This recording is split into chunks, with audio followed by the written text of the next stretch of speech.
Mateus, capítulo 23. Então falou Jesus à multidão e aos seus discípulos, dizendo: Na cadeira de Moisés estão assentados os escribas e fariseus. Todas as coisas, pois, que vos disserem que observeis, observai-as e fazei-as, mas não procedais em conformidade com as suas obras, porque dizem e não fazem. Pois atam fardos pesados e difíceis de suportar, e os põem aos ombros dos homens. Eles, porém, nem com o dedo querem movê-los. E fazem todas as obras a fim de serem vistos pelos homens, pois trazem largos filactérios e alargam as franjas das suas vestes, e amam os primeiros lugares nas ceias, e as primeiras cadeiras nas sinagogas, e as saudações nas praças, e os serem chamados pelos homens, Rabi, Rabi. Vós, porém, não queirais ser chamados Rabi, porque um só é o vosso Mestre, a saber, o Cristo, e todos vós sois irmãos. A ninguém na terra chameis vosso Pai, porque um só é o vosso Pai, o qual está nos céus.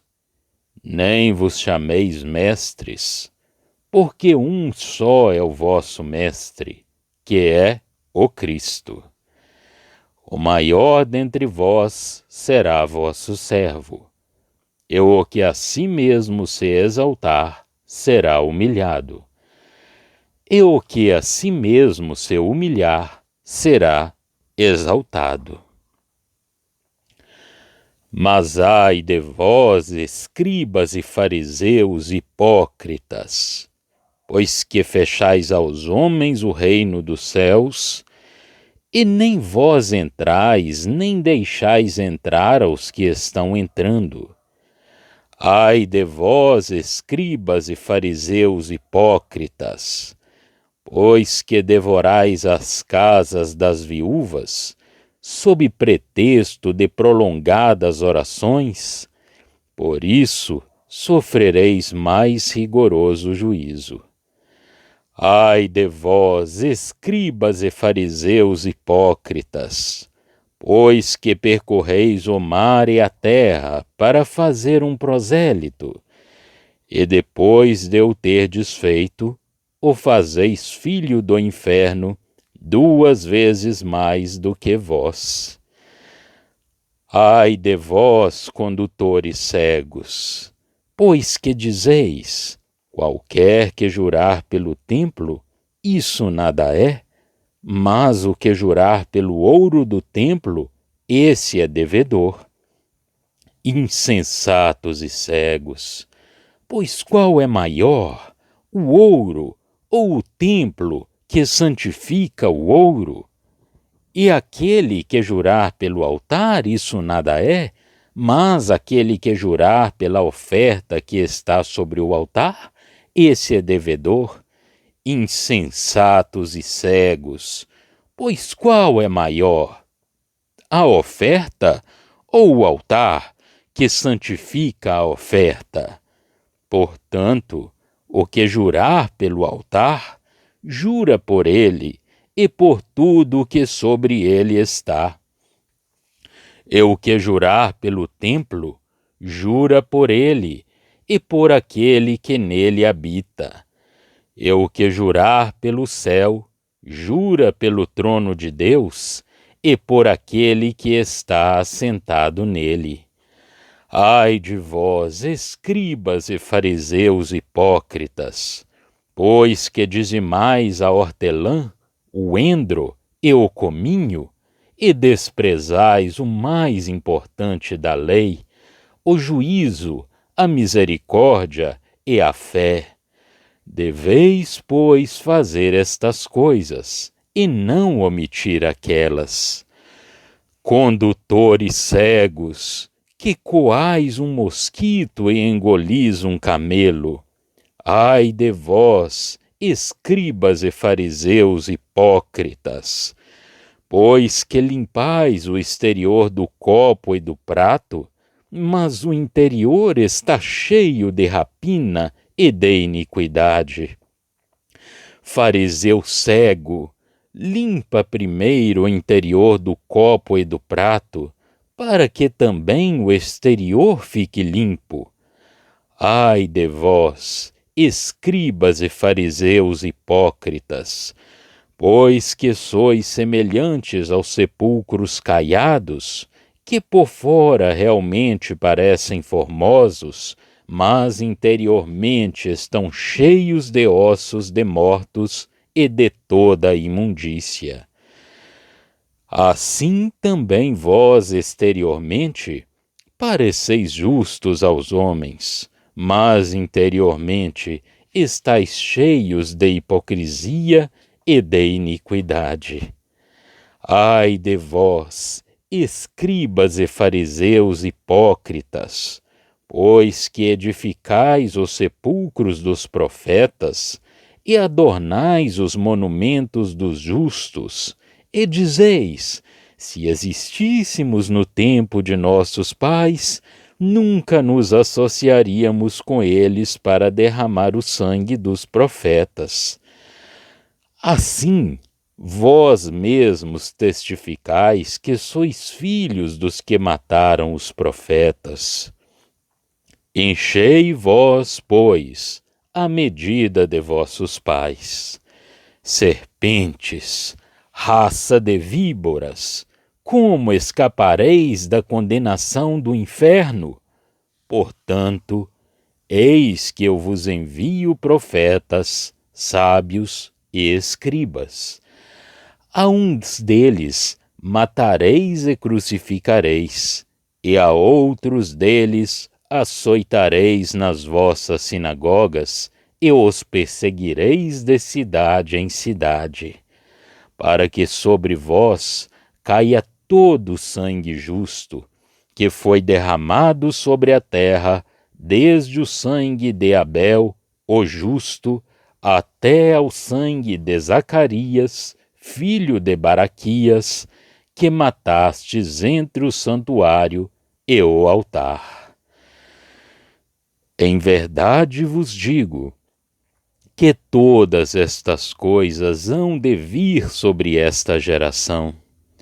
Jerusalém, Jerusalém, que matas os profetas e apedrejas os que te são enviados. Quantas vezes quis eu ajuntar os teus filhos, como a galinha ajunta os seus pintos debaixo das asas, e tu não quiseste. Eis que a vossa casa vai ficar-vos deserta, porque eu vos digo que desde agora me não vereis mais, até que digais: bendito o que vem em nome do Senhor. Mateus, capítulo 23. Este capítulo mostra claramente até que ponto os discípulos são considerados em relação com a nação enquanto povo judeu, embora o Senhor julgue os chefes que seduziam o povo e desonravam a Deus com a sua hipocrisia. Jesus diz à multidão e aos seus discípulos: na cadeira de Moisés se assentaram os escribas e os fariseus. Sendo deste modo, os intérpretes da lei deviam ser obedecidos em tudo o que diziam segundo a lei, embora o seu comportamento não fosse senão hipocrisia. O que é importante aqui é a posição dos discípulos, que é efetivamente a mesma que a de Jesus. Estão em relação com tudo o que é de Deus na nação, isto é, com a nação enquanto povo reconhecido de Deus. por consequência com a lei, como tendo autoridade da parte de Deus. Ao mesmo tempo, o Senhor julga, e os discípulos também deviam, na prática, julgar o andamento da nação, enquanto representada publicamente pelos seus chefes. Deviam cuidadosamente evitar o comportamento dos escribas e dos fariseus, embora continuando a fazer parte da nação. Depois de ter reprovado a esses pastores do povo a sua hipocrisia, o Senhor assinala a maneira como eles próprios condenavam os atos dos seus pais, edificando os sepulcros dos profetas que eles tinham assassinado. Eles eram, pois, os filhos daqueles que tinham morto os profetas, e Deus punha-os à prova, enviando-lhes também profetas, justos e escribas. E eles encherão a medida da sua iniquidade, perseguindo e matando esses enviados, condenando-se assim eles mesmos pelas suas próprias palavras, a fim de que todo o sangue dos justos, derramado desde Abel até Zacarias, caísse sobre essa geração, como se lê nos versículos 35 a 30. A terrível cumulação de culpas, desde o começo da inimizade que o homem pecador, quando colocado sob responsabilidade, tem mostrado sempre para com o testemunho de Deus, e que aumentava todos os dias, porque a consciência endurecia mais e mais à medida que se obstinava contra esse testemunho. A verdade era tanto mais evidente quanto era certo que as suas testemunhas haviam sofrido.